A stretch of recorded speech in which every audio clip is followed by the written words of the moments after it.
इल्म में दौलत भी है, लज्जत भी है, कुदरत भी है। एक मुश्किल है कि हाथा ता नहीं अपना सुराग। अहले दानिश आम है, कामयाब है अहले नजर। अहले दानिश आम है, कामयाब है अहले नजर। क्या ताज्जुब है कि खाली रह गया तेरा दिमाग।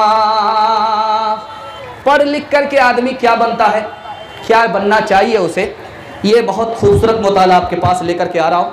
आप अगर आप लोग सुनने के मूड में हैं तो दोनों हाथ जोश के साथ उठाइए, इंशाअल्लाह सुनने के लिए तैयार है। आपके पास अगर दूसरे का अदब है तो आप खुशनसीब होंगे, दीन दुनिया दोनों में आप कामयाब होंगे। बताने के लिए जा रहा हूं, बहुत ध्यान से सुनिएगा। अल्लाह के रसूल ने फरमाया 3 आदमी की इज्जत में अल्लाह की इज्जत है।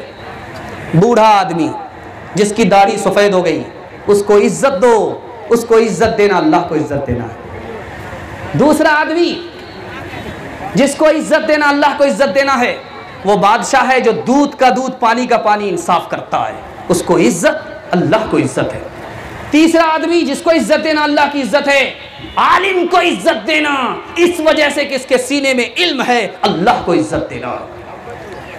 4 आदमी को इज्जत नबी की सुन्नत है।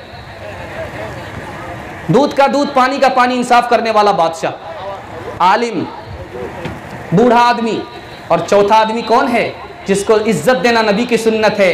माँ बाप, बूढ़े माँ बाप को इज्जत देना नबी की सुन्नत है। तीसरे नमूने को जरा ध्यान से सुनिएगा। अल्लाह के रसूल ने धमकी दिया, जो बड़े को इज्जत ना दे, छोटे से मोहब्बत ना करे, आलिम की अजमत दिल में ना रखे, माँ बाप की खिदमत ना करे, मैं उसका नबी नहीं, वो हमारा उम्मती नहीं। आखिरी नमूना दे रहा हूं, बहुत ध्यान से सुनिएगा।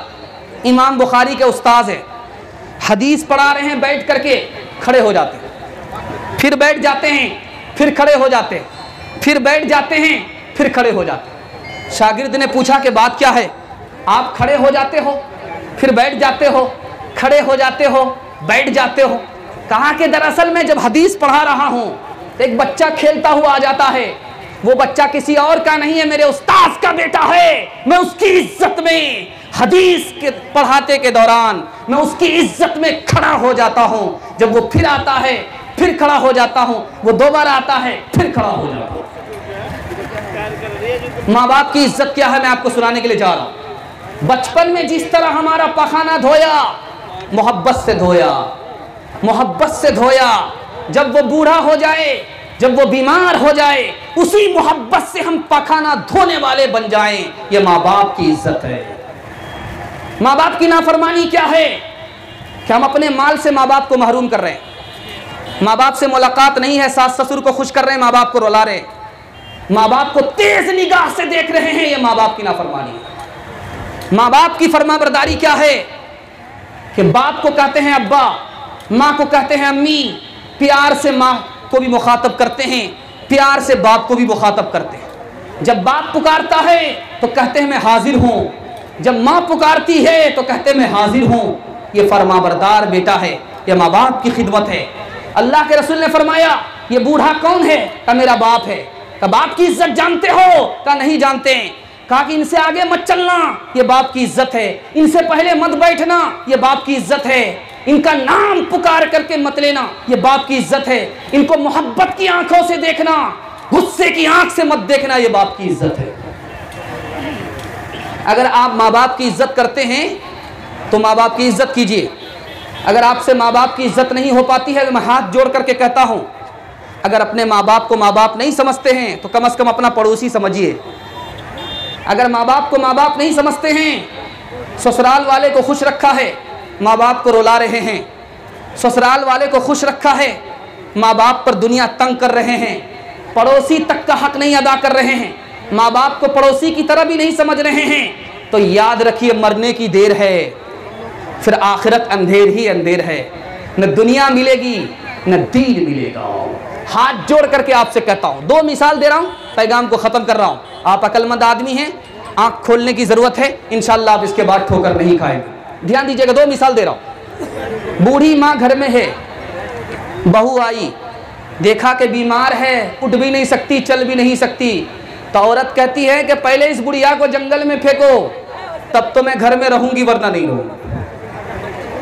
अब इतना बड़ा ज़नमुरीद था, जोरू का गुलाम था, बूढ़ी माँ को उठाया, जंगल में ले जाकर के फेंक दिया।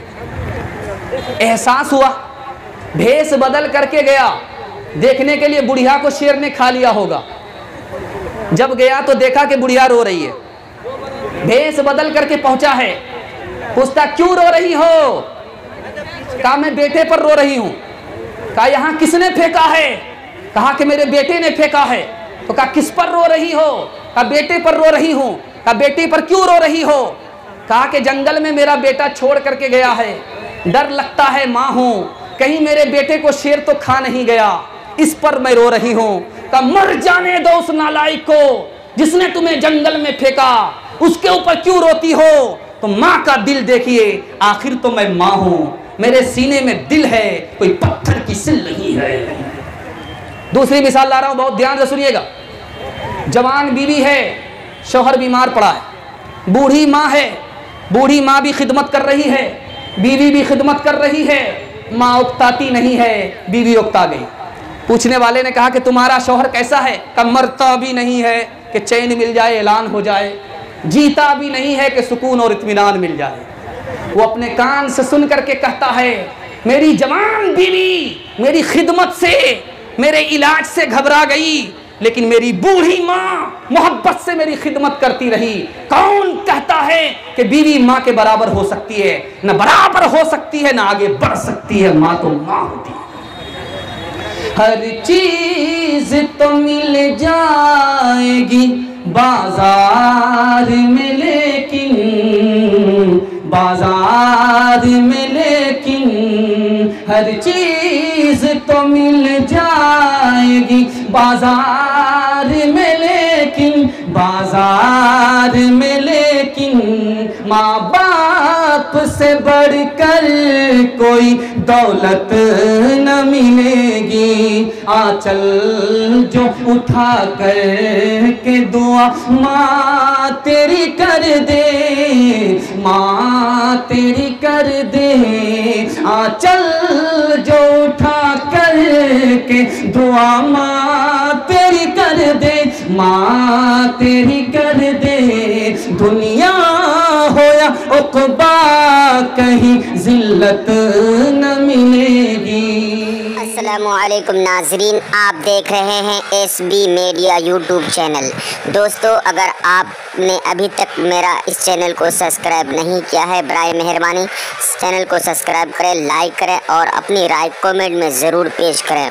तो हमें बताएंगे आपको मेरा यह वीडियो कैसा लगा। अगर पसंद आ जाए तो चैनल को सब्सक्राइब करके मेरा हौसला अफजाई फरमाएँ। मिलते हैं अगले वीडियो में। खुदा हाफ़िज़।